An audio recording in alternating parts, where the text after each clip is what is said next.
Regresamos con la siguiente conferencia de esta primera jornada del segundo Congreso Internacional. Vivo desde el amor o desde el miedo, identidad y sentido de pertenencia, con la semióloga Ana Lilia Jaramillo Martínez, dedicada y apasionada del desarrollo personal, la capacitación y la educación desde hace 19 años. Certificada como consultora y comunicadora en semiología de la vida cotidiana por el Instituto de Semiología, SC, tutora académica dentro de este colegio que forma a los futuros semiólogos profesionales. Líder de la unidad de investigación y desarrollo en una institución educativa particular de educación básica y media superior. Consultora, señor de Icamané, Grupo Consultor, institución especializada en desarrollo humano y liderazgo. Semióloga Ana Jaramillo, los 50 minutos próximos son todos suyos. Muchas gracias, Patricio. Buenas tardes a todos. Qué placer compartir este espacio con ustedes y tener unos minutos para abordar esta temática que en lo personal me parece fascinante por las implicaciones que he podido ver tanto en mi persona como en las personas que me rodean, con las que trabajo cotidianamente, con las que sé que comparten esta perspectiva de trabajo personal y que vamos a estar abordando en los próximos minutos. Esta pregunta que a mí me encanta y es una pregunta que ojalá te lleves para hacerte cotidianamente. Lo que estoy haciendo, lo que estoy viviendo, lo hago desde el amor o desde el miedo. Es una pregunta que va a ser una brújula cotidiana para todas las acciones, porque no es lo que decidimos, sino desde dónde lo estamos decidiendo, lo que va a determinar todo lo que sucede cotidianamente. Todo lo que vamos a platicar en los próximos minutos está bajo la perspectiva o bajo el modelo de semiología de la vida cotidiana, que es un modelo educativo que tiene un enfoque terapéutico y que va a permitirle a la persona desarrollar su conciencia y mejorar su calidad de vida. Esa es básicamente la síntesis como desde dónde va. Si alguno tiene curiosidad o interés en saber más acerca de este modelo y de las herramientas que se trabajan, con gusto al final vienen mis datos y podemos estarlo platicando. Pero vamos a entrar de lleno a esta temática que va a ser sustancial para empezar a escarbar un poquito en las razones profundas de tu actuar cotidiano, porque muchas veces tenemos conductas y tenemos emociones y pensamientos que están ahí arraigados desde hace mucho tiempo, pero que no tenemos mucha claridad desde dónde surge, desde dónde viene. ¿Por qué es importante preguntarse si vivo desde el amor o vivo desde el miedo? Porque vamos a platicar ahorita en unos minutos que el amor es una distinción fundamental de la conciencia, del yo, de una persona que está integrada y que tiene una claridad a la construcción de su proyecto de vida. Por el contrario, el miedo va a ser una emoción muy distintiva del imaginario. El imaginario es le llamamos es la estructura de la falsa personalidad, aquel que creo ser pero no soy. Es decir, yo voy creando cierto tipo de respuestas y yo creo que así he sido siempre, pero que son respuestas que me permiten defenderme de un mundo que estoy interpretando como que está agrediéndome, atacándome o poniéndome en peligro. Y entonces desarrollo ciertos mecanismos que me van a permitir hacerle frente a eso, pues para protegerme, porque estoy en peligro. El problema con esos mecanismos es que sin darme cuenta me hacen mal, generan impacto a nivel físico, emocional, mental, y entonces pues me mantienen dando vueltas y patinando en cosas que me generan sufrimiento, en emociones negativas. Entonces, desde el amor o desde el miedo va a ser esta pregunta, desde el yo o desde el imaginario, desde mi conciencia o desde mi inconsciencia. Y toda esta pregunta cotidiana va a permitirnos dar posible respuesta a estas preguntas que seguramente te has hecho. Como seres humanos nos hacemos preguntas filosóficas muy interesantes. Muchas veces esas preguntas no tienen respuesta, pero hacemos preguntas como ¿quién soy? ¿Quién realmente soy? Y ahí viene todo este cuestionamiento de la identidad. ¿Qué quiero? ¿A dónde voy? Y el sentido de pertenencia. ¿A dónde me arraigo? ¿En dónde me integro? ¿Para qué existo? ¿Cuál es mi misión de vida? Identidad y sentido de pertenencia son dos caras de una misma moneda que me van a permitir encontrar mi lugar en el mundo y vivir, obviamente, esperemos cada uno de ustedes desde el amor. Así que vamos a entrar de lleno a esta temática para preguntarnos desde dónde estamos viviendo y comprender un poquito más qué está sucediendo. Miren esta primera imagen. Son esquemas representativos solo como para ponerle ahí una cosa gráfica en donde yo pueda proyectar lo que está pasando conmigo. Y ahí tenemos ahí un yo. Y ese yo puede ser Miriam, puede ser Alex, puede ser Daniel, puede ser Ana Lilia.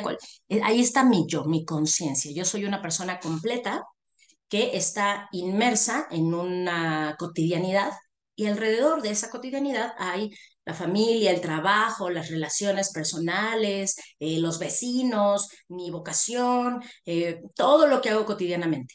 Y entonces este yo, cuando está en plenitud, por eso dice este estado de plenitud contemplativa, puede observar todo con distancia, con paz y decir, ah, ok, esto soy yo, ese es mi hijo que está haciendo un berrinche. Yo no soy mi hijo, pero ahí está mi hijo, pero es parte de mi cotidianidad, pero no soy yo. Yo soy yo, mi hijo es mi hijo. El yo, para poder vivirlo así, vivirlo desde esta perspectiva en donde es el centro, el núcleo central de su vida cotidiana, necesita vivirlo desde el amor. Ahorita tal vez todos hemos escuchado definiciones muy variadas del amor. Ahorita voy a plantearles un poquito una perspectiva tal vez distinta, especialmente porque el amor es una palabra muy trillada. Como que decimos, ay, pues el amor y pensamos, ya saben, en corazones y bombones y tarjetitas de San Valentín. A veces lo asociamos muy específica al amor de pareja o el amor de hijos, pero vamos a ver que el amor es esta fuerza central que va a impulsar la vida cotidiana de todas las personas. Y no hay yo si no se está viviendo en el amor. Ahorita vamos a entrar más de lleno en esto. Pero entonces, ¿qué vamos a decir? ¿Desde el amor o desde el miedo? Bueno, el amor permite que exista esto. Yo soy una persona completa viviendo inmerso en mi principio de realidad, en mi vida cotidiana. Y este amor lo vamos a definir como el anhelo de plenitud de ser. ¿Qué es este anhelo de plenitud de ser? Porque suena como rimbombante. ¿Quién soy yo? Pues yo soy una conciencia. Yo soy una conciencia que se conforma de una parte física, una parte emocional, una parte mental que se integra y entonces soy este ser completo. Este ser tiene un anhelo, un impulso, un motor cotidiano. ¿Qué estoy deseando? ¿Qué estoy necesitando? Pues anhelo ser pleno, o sea, estar completo, completo en mi propio ser. Por eso llamamos el anhelo de plenitud de ser. Una persona que está haciendo su propio ser todos los días, una persona que es su mejor versión, que está haciendo lo más genuino posible, que hace lo que ama, que disfruta quién es una persona que vive en el amor. ¿Por qué? Porque hay esta energía que produce todos los días, llevándolo a un estado de plenitud de su propio ser. Por eso, el anhelo de plenitud de ser. El amor es esta fuerza radial que me permite ser mi propio ser, ¿ok?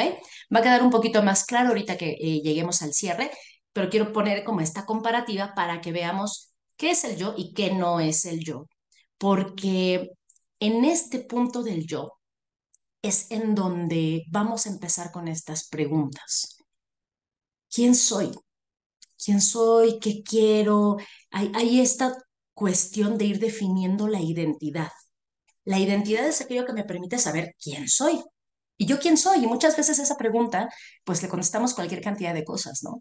Soy una mujer, o soy un hombre, o soy un ama de casa, o soy un bibliotecario, o soy un empresario, o soy un hijo, soy un hermano, o soy americanista, o soy católico, soy musulmán, o soy mm, mexicano, o soy español, o soy... Y entonces vamos definiendo en características de nuestro principio de realidad lo que somos en conciencia. Eso solamente son características que vivo cotidianamente, que van a nutrir mi proyecto de vida, pero que no me definen como persona. Lo que me va a definir como persona es qué ocurre ahí en este yo, en la parte física, emocional y mental, en donde se viven sensaciones, emociones y pensamientos, que me permite definir esta identidad. Una vez que yo tengo clara mi identidad, va a proyectarse lo más profundo de mi ser. Una de esas mayores proyecciones es la vocación. La vocación es este llamado interno, como para qué vine a este mundo. Y esa vocación se vuelca hacia lo que me rodea. Y al volcarme hacia lo que me rodea, me afirma en mi pertenencia, en yo me pertenezco a mí, pero me hace pertenecer a la comunidad, al grupo. Esto va a ser muy importante porque lo opuesto es lo que me genera un chorro de problemas y muchísimo sufrimiento. Entonces, esta primera imagen como para una fotografía instantánea de decir, eso es cuando yo estoy en mi propio ser. Vamos a ver la otra cara de la moneda en esta siguiente lámina para hablar un poco ahora desde la perspectiva del miedo.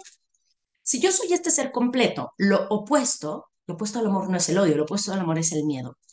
Esta otra perspectiva me va a generar una visión distorsionada de mi propio ser. Entonces, vimos en el esquema anterior, está esta yo, esta conciencia, a ese yo le puedes poner tu nombre, cualquiera de nosotros, Griselda, Irene, Maribel, y ahí estoy yo al centro de mi proyecto de vida. Pero ese yo a veces, por muchas cosas que han pasado en mi historia, se percibe así, como una conciencia fragmentada. Le llamamos la conciencia sin vida, es decir, este yo que se hizo cachitos, por lo menos simbólicamente, porque nadie está hecho cachitos, ni aunque pierda una extremidad, pero todos somos seres completos.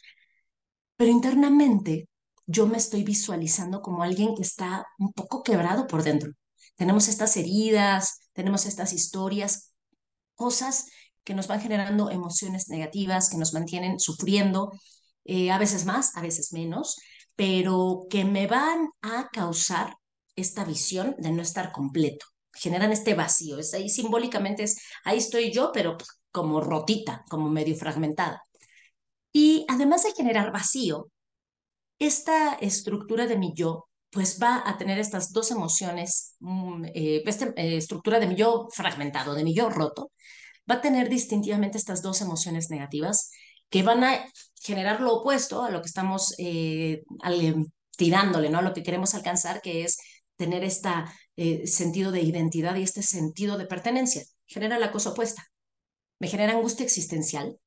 No sé quién soy, no sé qué quiero, y esto se siente horrible, ¿no? Hay una gran crisis, un conflicto de identidades, esta cuestión de como para dónde voy, como cuál es la razón de ser de mi existencia. Entonces, esto, el perderme, la angustia existencial detona muchas otras emociones negativas.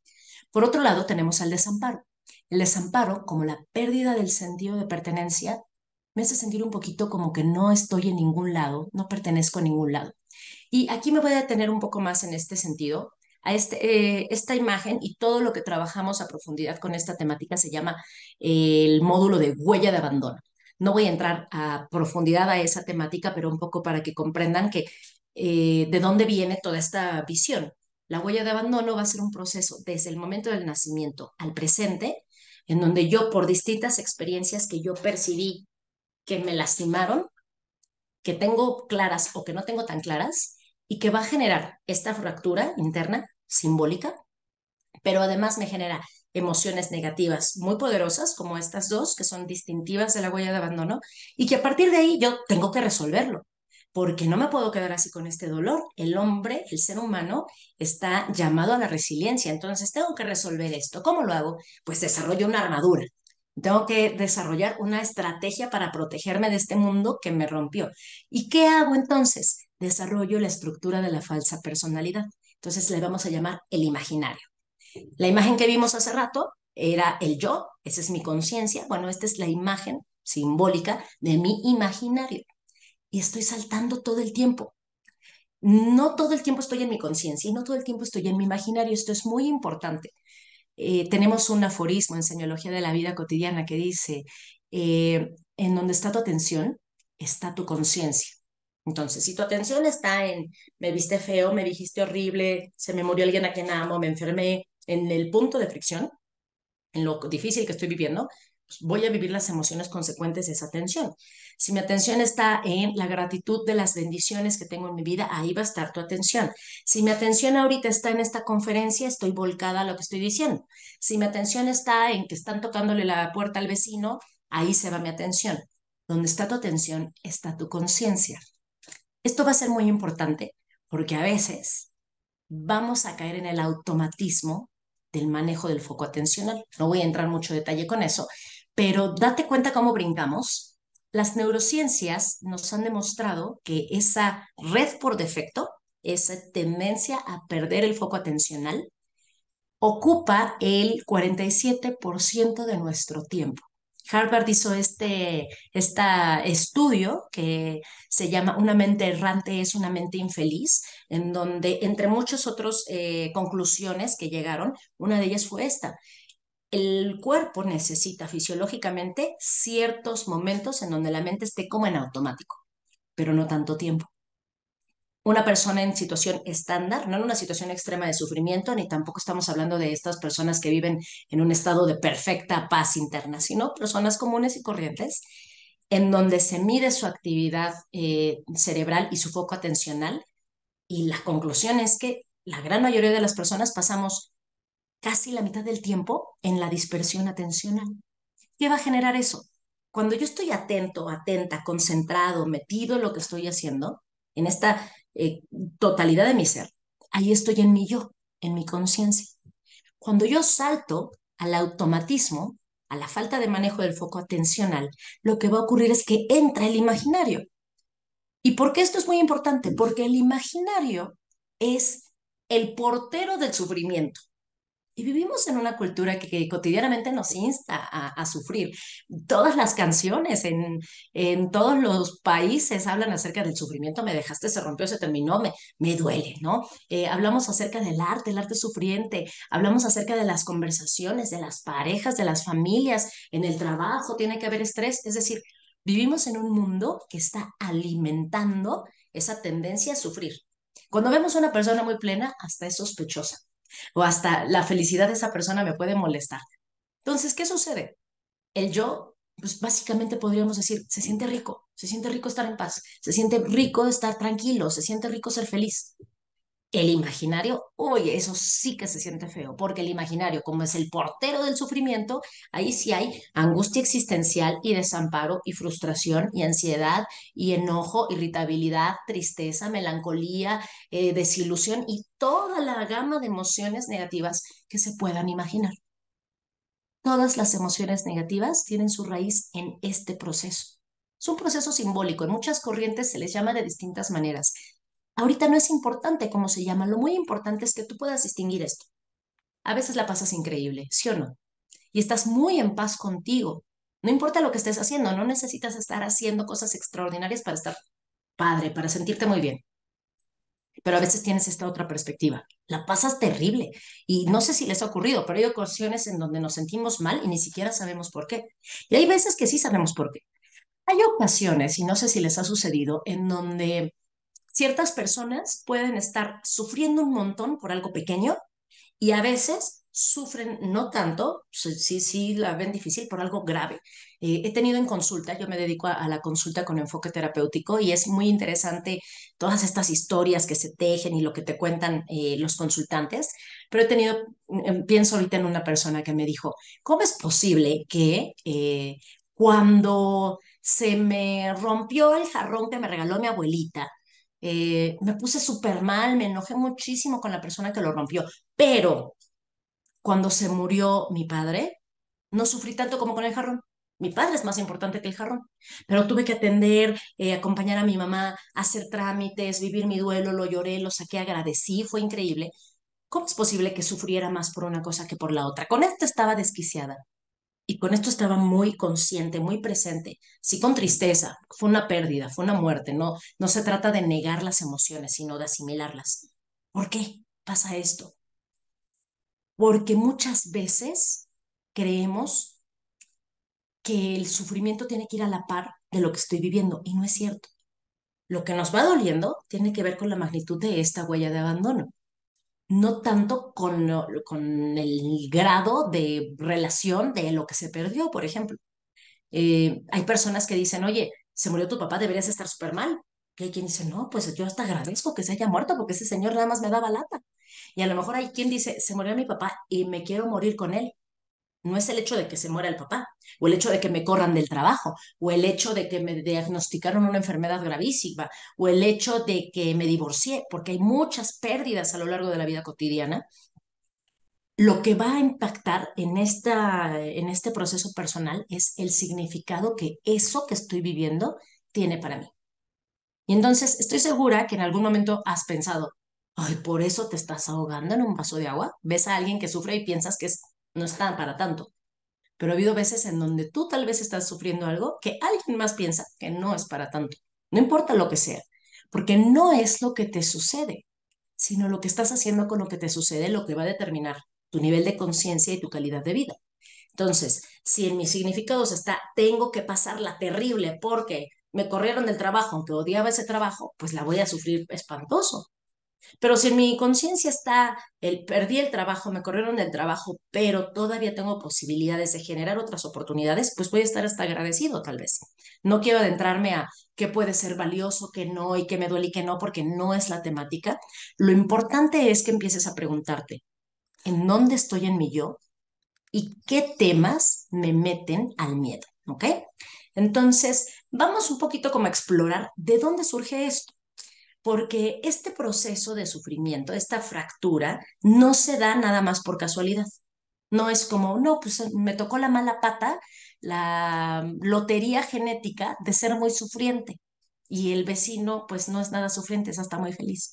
No se trata de una lotería, se trata de procesos que yo fui dándole significado y que se quedaron en mi conciencia muy arraigados y a partir de ahí me relaciono con todo. ¿Por qué?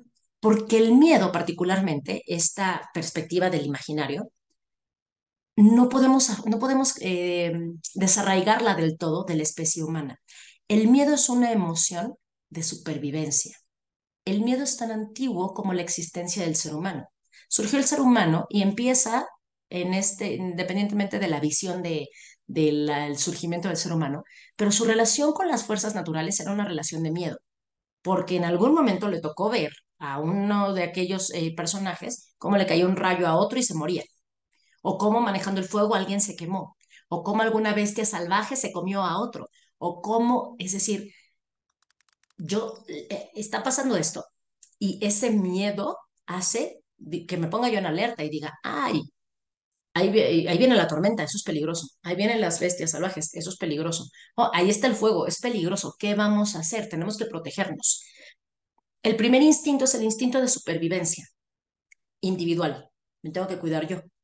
Pero poco tiempo le tomó al ser humano darse cuenta que no podía sobrevivir solo y que tenía que hacer comunidad, que tenía que integrarse. Porque si no pertenezco, me muero. Si yo ando solito por el mundo, pues el mundo me va a acabar. Pero si yo me integro entre todos en bandita, ahí sí podemos hacerle frente a todo eso que nos rodea. Entonces, el miedo es tan antiguo como el ser humano. El tema con el miedo es que hemos convertido esta emoción primitiva de supervivencia en algo patológico en muchas ocasiones. ¿Y qué voy a hacer? Estoy todo el tiempo en estado de alerta, en estado de supervivencia y pongo a mi sistema nervioso bajo mucho estrés. Y lo que va a suceder con este miedo es que tiene una historia, no es de la nada. La visión del miedo no es una perspectiva de, uy, qué pavor, me tiemblan las piernas, sino hoy en día ya también es algo más simbólico. El miedo va a representar todas esas experiencias que me roban la paz, que me generan emociones negativas.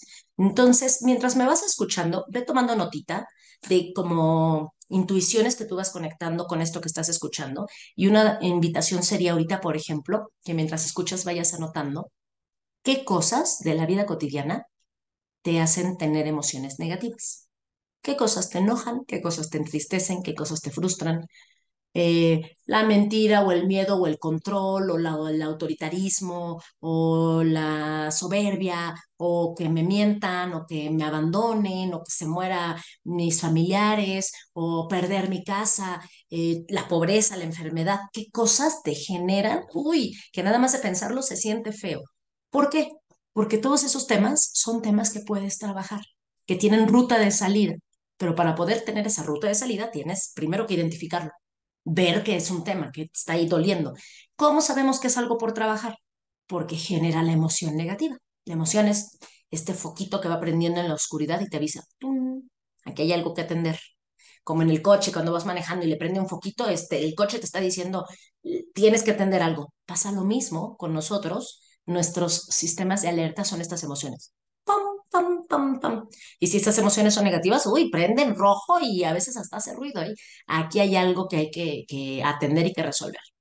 Entonces, vamos un poco a entrar. con la razón de por qué se genera esto, pero a la vez con la herramienta para salir de esto, de manera muy, muy sencilla y muy veloz, pero es un poquito como para abrir la puerta a que te quedes cuestionándote cómo estás viviendo pues estos procesos, desde dónde andas, desde el amor o desde el miedo. Así que vamos a este siguiente esquema que voy a ir platicando a grandes rasgos y después vamos a hacer un ejercicio, porque lo que quiero es que tú puedas llevarte una claridad de por dónde está generando aquí algún escosor, alguno de estos temas. Y miren esta lista, y esta imagen que me parece una imagen muy pertinente y muy simbólica de el esquema de familia. Todos surgimos de una familia. Nuestra historia con la huella de abandono, con esta fragmentación de mi ser, con esta experiencia de la cultura del sufrimiento, inicialmente surge en este ámbito. Este ámbito familiar es donde yo estoy llamado a ser pleno, donde se supone que soy amado incondicionalmente, pero es que estas personas también traen su historia. Entonces tratan de hacer lo mejor posible. Todos venimos de una familia donde hubo una mamá o un papá o figuras sustitutivas que fueron acompañándome a lo largo del proceso hasta que yo pude ser independiente. Entonces, ¿qué pasa? Por ahí hay una pequeña nota en la que no voy a profundizar, pero generalmente los niños en los primeros 7 años de vida van a tener más arraigo con el eje materno porque representa ciertos valores de contención, de apapacho, protección. Y de los 7 a los 14 hay una mayor influencia del eje paterno porque hay más exploración, autonomía y demás. Pero lo que me interesa que veamos de este esquema es esta lista que dice sistema de valores, que estamos haciendo referencia a los 7 valores del sentido de pertenencia. Antes de entrar a ellos, lo interesante es preguntarnos, los valores del sentido de pertenencia. ¿Qué onda con esto? ¿Qué es lo que busca cada ser humano? De manera clara o de manera inconsciente, estar bien. O sea, el ser humano sí busca el bienestar, sí busca la paz, sí hay un instinto primero por sobrevivir, pero después por estar pleno. Para estar pleno necesito ser esta unidad. No puedo estar roto, porque si estoy roto, por ahí se me va la energía. Por esas fracturas, por esas fisuras, por ahí se me va toda la energía y todas las emociones. ¿Qué necesito? Estar completo. Entonces, estos valores no solo me van a dar un sentido de unidad, un sentido de identidad. Yo soy la representación de estos valores, pero además me dan un sentido de pertenencia, es decir, estoy integrado, no estoy aislado, no soy una isla. Los seres humanos no somos islas, estamos en comunidad, merecemos relacionarnos con esta comunidad, pequeña o grande, de la manera más armónica posible, porque cada vez más es notorio el egoísmo y el sufrimiento y la locura que genera esta ruptura que tenemos con lo que nos rodea, pensando que con que yo esté bien, lo demás me vale. Entonces, esta lista de los valores del sentido de pertenencia, ¿qué va a ocurrir? Que yo los viví de una manera y particularmente yo introyecté o generé significados de acuerdo a la historia familiar. No son los únicos con los que yo introyecté significados sobre esto, pero son las figuras más importantes. Porque fue mi núcleo. Para empezar, el vientre materno fue mi mundo unos cuantos meses y después me abrí a un universo en donde estaban estas primeras figuras, en donde fui introyectando carencias o excesos de estos valores. Y entonces sentí como que me faltó, o como que me sobró, o como que me dieron de más. Y esta percepción, pues es muy subjetiva, es eso, una percepción, y va a generar los significados con los que me relaciono con todo. Y esta percepción es muy importante tenerlo así en cuenta por dos cuestiones. Una, el ejercicio que vamos a hacer ahorita en unos minutos es eso, un ejercicio personal interno. No es un ejercicio para juzgar a mamá o a papá, porque en realidad tú vas a poner una valoración de tu percepción de eso. A mí me encanta comentar un ejemplo. Tuve alguna vez la fortuna de tener en consulta a una señora, a una mamá y sus 3 hijas. Las cuatro estaban en procesos personales de consulta, cada una con su tema. Y en algún momento le pregunto a la mamá, oye, ¿cómo fuiste como mamá? ¿Cómo sientes que fuiste? Y ella me decía, yo fui muy dura y fui muy fría con mis hijas, no fui muy afectuosa, no me nacía, no me salía. La primera hija, al cuestionarla acerca de la mamá, me decía, Mi mamá fue un encanto, fue súper dulce, fue súper amorosa, fue súper afectuosa. Le pregunto a la segunda hija y la segunda hija dijo, mi mamá fue súper fría, seca, distante. La tercera hija dijo, ay no, mi mamá era tan empalagosa, era perseguidora, o sea, todo el tiempo quería abrazarte, besarte. Las tres hijas coincidían en que la mamá había sido muy consistente en su trato a las tres, o sea, como que no sentían grandes preferencias. Y entonces me pareció una historia muy curiosa porque yo escuché cuatro versiones y las cuatro tenían pues distintas perspectivas. ¿Quién había sido esa señora? La mujer fría, distante, amorosa, empalagosa, dio el afecto en carencia, en exceso, en abundancia. Es una percepción. Y mi percepción puede estar opacada por muchas cuestiones. Si yo ahorita, yo uso lentes de contacto, y si yo pongo el dedo en mi lente de contacto, de repente ya se quedó ahí mi huella por la grasa de los dedos, pues ya me veo medio borroso. Y alguien a un lado de mí podría decir que claro se ve, y yo decir, estoy viendo borroso, porque desde mi perspectiva hay algo que está opacando mi visión. Puede ser un ejemplo trivial. Lo que quiero decirte es que esta percepción no es tan fidedigna y que la memoria nos juega malas pasadas, porque la memoria no es un almacén específico como una USB en donde guardas los datos, sino es cambiante. Algún día tendremos la oportunidad de platicar acerca de este proceso dinámico que es la memoria. Pero, regresando a esta cuestión de los valores, este sistema de valores, ¿qué va a generar? Que si yo los vivía en plenitud, en abundancia, vamos a tener estos tres conceptos: carencia, exceso, abundancia. Cuando yo viví el valor en abundancia, es decir, yo me sentí con la abundancia de afecto, de apoyo, de comprensión, de lo que sea, lo veo como un 100, lo veo como una totalidad, fue más que suficiente y eso me permitió potencializarme. Cuando siento que me faltó, ay, por aquí ya me atoré, no sé qué pasó. Cuando siento que me faltó, va a ser una percepción de carencia, es decir, como que no me dieron tanto. O sea, yo sí quería que me escucharan, pero no me escuchaban mucho y no me sentía tan comprendido o tan comprendida. Entonces ahí vamos a tener una percepción de carencia, porque ahorita vamos a valorar y vamos a poner un rango del 0 al 100. Entonces mi mamá, hoy cuando era niña ni me escuchaba, nada más me regañaba antes de preguntar y entonces me comprendió en un 70%. Y luego vamos a tener el exceso. Y el exceso lo vamos a valorar por arriba del 100%. ¿Por qué es importante el exceso? Porque también el exceso deja huellas. Y el exceso no es tan positivo, es diferente a la abundancia. La abundancia es esta plenitud. Me lo dieron a manos llenas y estuvo riquísimo. Pero el exceso fue tanto que me hizo daño. Es como comerme mi postre favorito y comerme todo el pastel, ¿no? Pam, pam, pam, pam, pam. Fue un exceso, o sea, me hizo mal a comerme en abundancia algo que me hace bien. Este exceso, por ejemplo, tuve en consulta a un chavo que me decía, mis papás me apoyaron en todo, me dieron un apoyo tan desmedido, me lo dieron todo, me resolvieron todo, que cuando yo tuve que hacerme cargo de mí mismo, me sentí un inútil.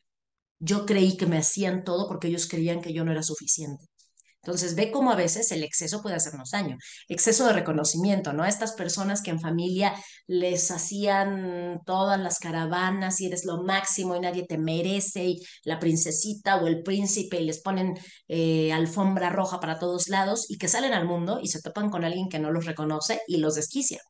Y entonces ese exceso te hizo daño porque tú estás esperando, generando la expectativa de que allá afuera la gente te reconozca. Entonces, vamos a tener esta percepción, carencia en donde me faltó, exceso en donde se pasaron, me dieron de más, o sea, me sirvieron con más cucharadas y no me hizo bien, o en esta percepción muy sana de la plenitud, que sería la abundancia, en donde dices, me lo dieron a manos llenas y estuvo súper bien. Cuando estuvo súper bien, vas a poner un 100. Cuando me faltó, menos de 100, se vale poner cero. Y cuando me sobró, arriba de 100, para ver en dónde están así como estos puntos de pam, pam, pam, pam, para ir viendo como en dónde hay temitas con esta situación. ¿Por qué va a ser importante valorar estas fuentes o estos palabras que están aquí que ahorita voy a profundizar sobre ello? Porque cada uno de estos 7 valores, el sentido de pertenencia, integraron mi visión de cómo yo voy a relacionarme conmigo y yo con todo lo demás. Entonces, pues, tú imagínate que tuviste mucha carencia de afecto. Entonces, la carencia de afecto va a generar este miedito. Hay una susceptibilidad al tema del afecto. y genera respuestas bien, bien curiosas. Por ejemplo, personas que como no tuvieron afecto, allá afuera todo el tiempo andamos mendigando. Apapáchame, quiere, me abraza, me dame, ¿por qué no me quieres? Dime que me amas. Pero también personas que por carencia de afecto dicen, hoy no, está bien rara la experiencia del afecto y yo no dejo que nadie se me acerque, yo no quiero que nadie me toque, yo 3 metritos más para allá que estás invadiendo mi espacio personal. Es un ejemplo de muchísimos que podría darles de cada una de ellas. Las carencias y los excesos en cada uno de estos valores va a generar conductas que vengo arrastrando desde hace muchos años al presente y que hace que sin darme cuenta me haga daño a mí y fracture mis vínculos con todo lo demás y tenga emociones negativas y tenga sufrimiento. Lo que vamos a hacer es como un análisis muy, muy veloz de cómo viví cada una de estas. Yo ahorita las voy a ir explicando. ¿Para qué? Pues para darme cuenta de dónde vienen mis nuditos. Y dices, ah, claro, yo toda la vida me peleo con mi pareja porque le digo que no me entiende y ya entendí que como me sentí súper incomprendida por mis papás, pues ahora le estoy exigiendo la comprensión a mi pareja, porque jamás aprendí a trasladarlo a mí. Porque esta es la magia de este proceso. En un ámbito sano, un niño que creció en un entorno familiar en donde recibió cada uno de estos valores en abundancia, a menos llenas, es un niño que en el proceso de la adolescencia va a aprender a darse eso a sí mismo. Y este adolescente, y que se va moviendo hasta la puerta de ser adulto joven, va a tener una gran claridad de quién es. Y va a ver ahí esta identidad, porque sí sé quién soy, porque aprendí a amarme incondicionalmente, pero además va a generar un sentido de pertenencia, porque alguien que sabe quién es se compromete consigo mismo y se vuelca a la entrega al servicio a los demás.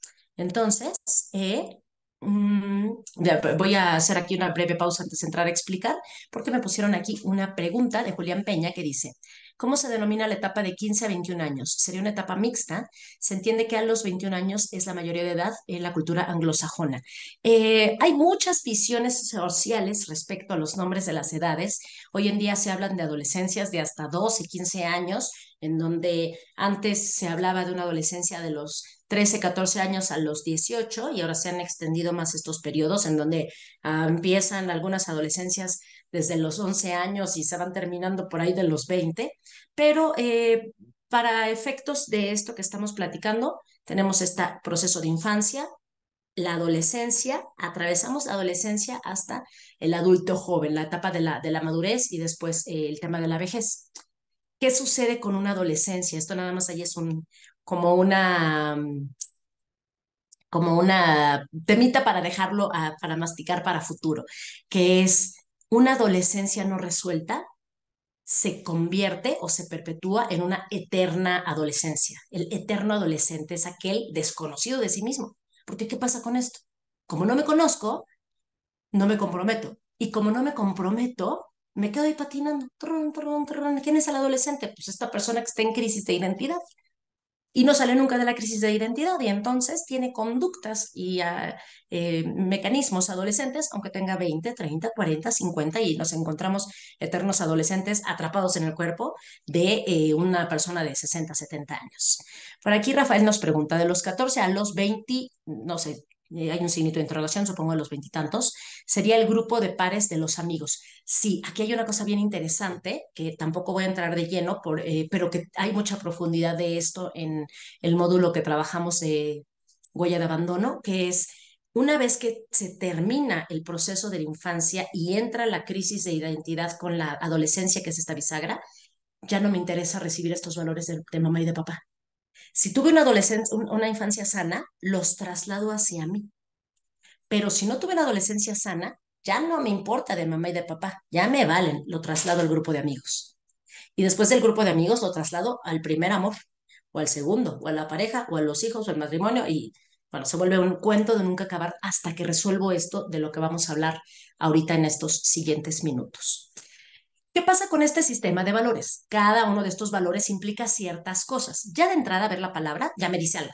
Y dices, ah, ok, placer. Pues sí, sí entiendo que el placer es placentero, se siente rico. O reconocimiento, pues sí, que alguien me ponga la estrellita.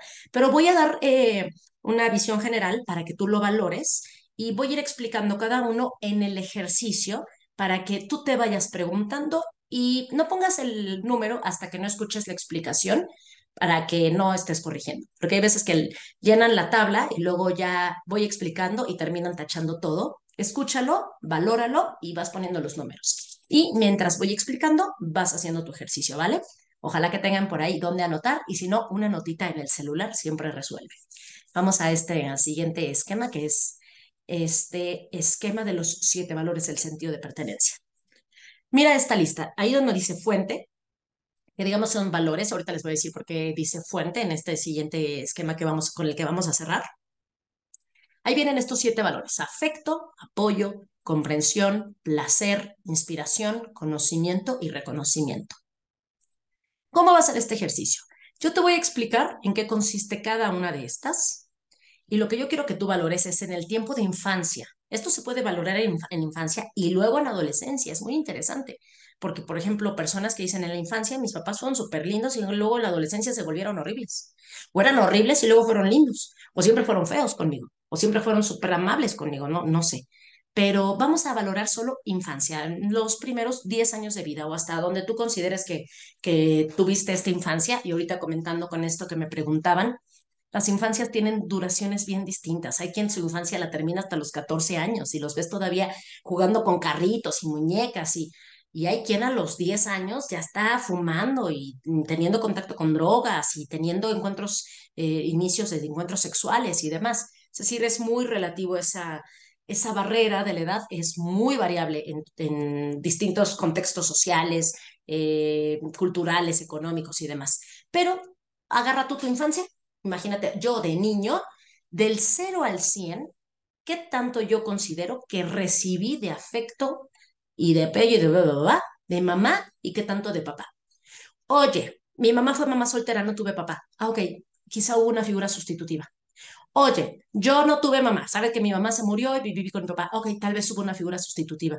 Oye, sí estaban mi mamá y mi papá, pero pasaron trabajando y mi abuelita se la pasó cuidándome. Entonces, pon mamá, pon papá y pon abuelita, porque va a ser muy interesante. A veces cuando los papás están pero no están, esa ausencia, esa carencia también genera impactos muy profundos en la conciencia. Entonces vas a poner de 0 al 100. Recuerda que si sientes que se desvivieron, que fue desmedida esa entrega de estos valores, le pones más arriba de 100, ¿ok? No, mi mamá era hasta empalagosa, o sea, 150, qué espanto. Eh, y puede ser que cero, ¿no? No, mi papá, qué esperanzas, ¿no? Ni los buenos días me daba, cero, se vale, ¿va? Es un ejercicio personal, es un ejercicio que toca fibras sensibles. Por favor, si alguien al cierre de esta conferencia se queda ahí muy movido emocionalmente y necesita algún acompañamiento, platicarlo, comentarlo, con todo gusto va a estar ahí mi contacto para dar ese acompañamiento. Y es un tema que nos va abriendo como ciertas memorias. Vamos con estas dos primeras columnas que dicen mamá y papá, del 0 al 100, y recuerda que es una percepción. Ojo con esto. Hay algunas personas que tienen un tema para hacer este ejercicio porque dicen, mi mamá y mi papá fueron unos santos. ¿Cómo los voy a calificar? Y le ponen a todos 100, pero traen unos super temas. Y cuando escarbas, te das cuenta que hubo carencias o excesos. Este ejercicio no es para juzgar a tu mamá, ni es para juzgar a tu papá. Es para saber cómo percibiste lo que recibiste. Porque a lo mejor tuviste un extraordinario padre que te dio todo, pero afecto no te dio. Y esa falta de afecto te marcó significativamente. Y hoy en día tienes relaciones de pareja bien disfuncionales porque no tuviste ese afecto de papá, porque no era afectivo por muchas razones, por la historia de tu papá, por las características de personalidad. ¿Fue un mal papá? No, no sabían esto. Los papás también traen su huella de abandono y su personalidad y no estamos juzgándolos. Lo que queremos saber es, la neta, yo cómo lo viví, yo cómo lo percibí para que pueda darme cuenta en dónde, de qué pie cojeo, ¿va? Entonces, vamos ahorita nada más con las columnas que dicen mamá y papá y van poniendo del 0 al 100. Muy bien, empezamos con el tema de afecto. El afecto son todas estas muestras de amor. Cariños, palabras, miradas, abrazos, caricias. Es esta cosa de sentirte acariñado, ¿no? Apapachado, consentido. Hay miradas que te hacen sentir, pues, contenido, ¿no? Una mirada de ternura, una mirada de amor. Hay miradas que te están juzgando desde el otro lado y dices, en la torre, ¿no? De quién sabe qué tal me va a ir. El afecto es sí decir te amo, pero también es abrazarte, también es contenerte, también es sentir esta calidez del apapacho, de la caricia. A veces cuando hay carencia hay mucha indiferencia, ¿no? Ni te pelo, ni te toco, ¿no? Ni mucha distancia. A veces hay hasta violencia en esta falta de afecto, ¿no? Y entonces no solo no hubo caricias, sino además hubo golpes, maltratos, insultos, eh, palabras que atentaban en contra de este afecto. Así que ve poniendo ahí del 0 al 100 qué tanto afecto sientes que percibiste, recibiste de mamá en la infancia, y qué tanto afecto recibiste de papá en la infancia. Esta fuente de afecto es como de la que más común decimos cuando me siento amado, eh, pues es de lo primero que se nos ocurre. ¿Eres afectuoso o no eres afectuoso conmigo? Vamos a la siguiente. La siguiente es el apoyo. El apoyo no solo es en el sentido de techo porra, sino el apoyo tiene que ver con una cuestión material. Es decir, se cubrieron tus necesidades de alimentación, de educación, de salud. Hubo alguien ahí que te acompañó en todo el proceso, que te permitió atender todo lo que te iba a hacer crecer. Muchas veces tuve una vez alguien que me platicaba, mira, mi mamá era un encanto, me apapachaba, me llenaba de besos, pero en la casa nunca había comida, siempre se le olvidaba ir por nosotros, no se daba cuenta que los zapatos estaban rotos, es decir, había mucho afecto, pero poco apoyo. Hay quien en este aspecto puede sentir carencia, por ejemplo, con la figura que fue el proveedor. Y el proveedor, pues sí daba la lana, pero nunca me ayudó a hacer una tarea, nunca me enseñó a amarrarme las agujetas o a andar en bicicleta. Entonces, si dices, "Oh, no me faltó para comer, pero sí me faltó cierta atención, acompañamiento para hacer las tareas, qué sé yo". A veces la falta de apoyo, pues hay cierto abandono, negligencia o incluso recargarle responsabilidades que no le corresponden a los niños. A veces niños que desde muy pequeños están trabajando porque no hay un apoyo suficiente y entonces esta carencia los hace tener ahí ciertas emociones de tristeza, de amargura o de exceso de responsabilidad. Ahí voy valorando del 0 al 100. Vamos a comprensión. La comprensión es el tema de sentir que valido lo que estás pensando, sintiendo, viviendo. Los niños son los grandes incomprendidos del planeta. Les decimos, ay, cállate, ay, no es para tanto, se te caen tus papas y dicen, ah, ¿por qué lloras por las papas? Ahorita te compro otras. Y hay gente que dice esto, fantasea con, ay, ojalá fuera niño, porque sería muy feliz. Ay, no, ser niño también tienen sus problemas. Los maestros son feos con ellos, se pelearon con un compañerito, les duele algo y no saben por qué. Es que ser niño también tiene su reto, solo que nosotros ya lo pasamos y ahora lo vemos fácil, pero es la gran incomprensión a los niños. Te escuchaban, te volteaban a ver a los ojos, te hacían preguntas para que tú pudieras comprender lo que estaba sucediendo, te explicaban lo que estaba sucediendo en el entorno. A veces, por ejemplo, niños que viven una pérdida, una muerte y que nadie les dice nada y ellos crecen en una confusión brutal. Así que valorando la comprensión. Vamos al placer. El placer en semiología lo vemos como toda actividad, como toda acción que permite el desarrollo de conciencia. Específicamente el placer en los niños es la parte divertida, es la parte de la diversión. Viviste una vida de risa, de placer, de disfrute, había una vida de juego, de carcajada, de probar, o era una vida aburrida, o era una vida violenta, o era, ¿qué onda con esto del placer? Había juegos, había dinámicas, había pláticas, era bonito estar en esa casa o era un infiernito. Hay hogares que son un pinche infiernito de que no lo puedo soportar, ¿no? El placer va a tener mucho que ver también con estas actividades en donde los papás fomentan la integración y la convivencia o por el contrario, cada quien está muy aislado. A veces no solo hay placer, no hay placer, sino además también hay entornos de violencia, de agresión, de una ausencia total. Luego vamos a la inspiración.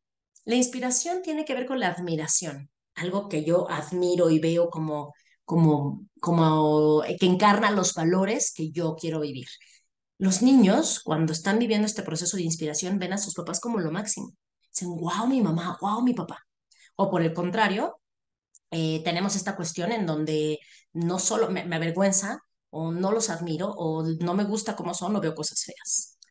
Conocimiento. El conocimiento es adquirir información y, y pues aprendizaje de muy distintas ramas en donde te enseñaron, te explicaron, te fomentaron curiosidad, te permitieron acercarte a libros, a documentales, a investigar el mundo, qué tanto aprendiste. Y por último, el reconocimiento. El reconocimiento tiene que ver con validarte. Te miraron a los ojos, te hicieron sentir importante, te hicieron sentir reconocido, te pusieron la estrellita por el simple hecho de ser. Esta es la cerecita del pastel, porque el tema del reconocimiento cuando no está, pues es como un tache a tu existencia, es como no vales tanto. Y a veces este reconocimiento está muy condicionado. Solo te lo doy si sacas 10, por ejemplo, ¿no? Acá en México, que la calificación escolar es del 0 al 10, tienes 10, entonces vales, no tienes 10, entonces tache. El reconocimiento, cuando está condicionado, genera mucho daño, porque hay una carencia y tengo que ser muy autoexigente para lograr que me pongas pues la estrellita que me diga que sí soy suficiente. Cuando hay carencia, hay mucha inseguridad.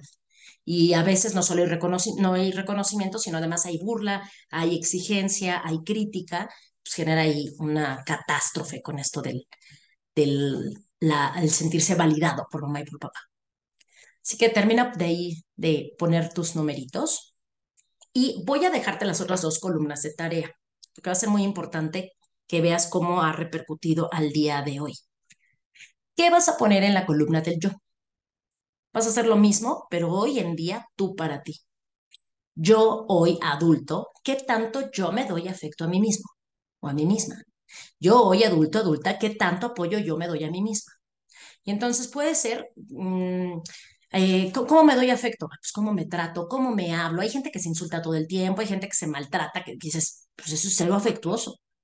Tan solo tú fíjate, cómo tú lo haces con alguien más, cómo lo haces contigo. ¿Qué tanto apoyo tienes? ¿Tú eres autosuficiente? ¿Te sacas adelante? ¿Sabes pedir ayuda y resolver tus problemas? ¿O no? ¿Estás esperando que alguien llegue con la varita mágica a resolverte todo? ¿Qué tanto te comprendes? Alguien que se comprende no se juzga ni se critica. Alguien que se comprende se hace preguntas y dice, ya entendí. Oh, fue por esto. Ya. Y va conectando, atando cabos de su propia conciencia. ¿Qué tanto placer te prodigas de ser cada vez tu mejor versión? ¿Qué tanto tú te consideras una persona digna de admirar? ¿Qué tanto estás buscando conocimiento? Este ejemplo es padrísimo. Que estés aquí conectado en esta tarde, viendo a ver qué van a decir estas personas que están exponiendo. Habla acerca de tu apetito de conocimiento. Y por último, el reconocimiento. ¿Qué tanto tú te pones la estrellita? Tú dices, bien, bien hecho, Anita. Lo sacaste adelante. O, oh, no importa, me equivoqué, lo corrijo.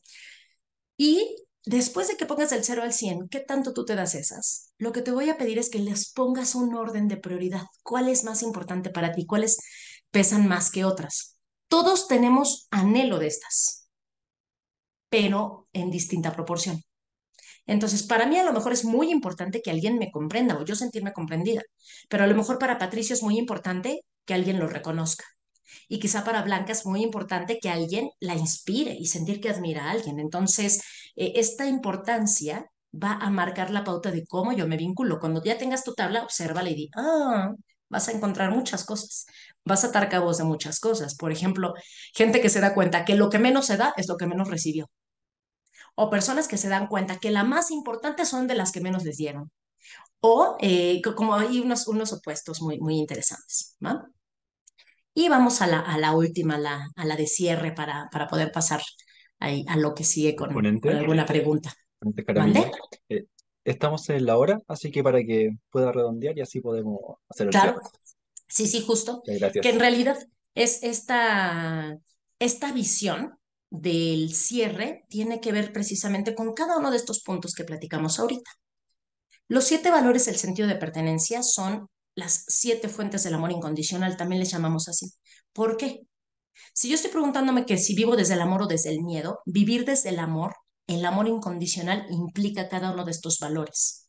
Cuando yo, en lugar de vivir en la carencia, me falta, en el egoísmo, aunque yo tenga, aunque los demás me valen gorro, en la indiferencia de lo que pase con el mundo y lo que pasa conmigo, brinco hasta esta lucidez del amor, a una abundancia en donde yo doy a manos llenas este amor para mí y para los demás, con muchísima generosidad, porque solo la generosidad hace que pertenezca, y con un gran compromiso, porque solo puede comprometerse quien se ve desde esta perspectiva de un yo completo y no desde la perspectiva del miedo con el imaginario. Cuando yo salto desde esta locura del miedo a la lucidez del amor, lo que yo voy a lograr es ser esta fuente de estos 7 valores. Soy una fuente de amor incondicional hacia mí y hacia los demás, prodigando el amor a todos lados. Eso es lo que me permite recobrar mi identidad.